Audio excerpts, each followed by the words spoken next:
Security guard. তুমি security গার্ডে job করো? তুমি আমাকে কি বলছো এতদিন? মিথ্যা কথা বলছো তুমি আমার সাথে। তোমার সাথে আমি এই জন্য রিলেশন করছিলাম যে বাড়িতে আমার সাথে মিথ্যা কথা বলে গেছো। আজকে আমার ফ্রেন্ড আমাকে এই ছবি সেন্ড করেছে, স্ক্রিন আমার দেখতে হয় সবার সামনে, আমি হাসির পাত্র বললাম।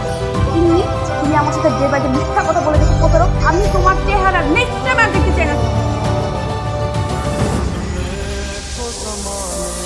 সরি, আমার আসলে ওভাবে ব্রেকআপ করাটা উচিত হয়নি।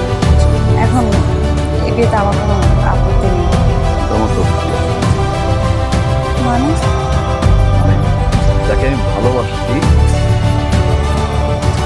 জানতে পারলো যে আসলে একটা সিকিউরিটি গার্ড, সঙ্গে পেয়েছে।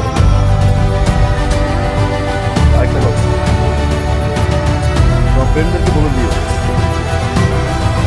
ওই দিন ওই সিকিউরিটি গার্ড ছেলেটাই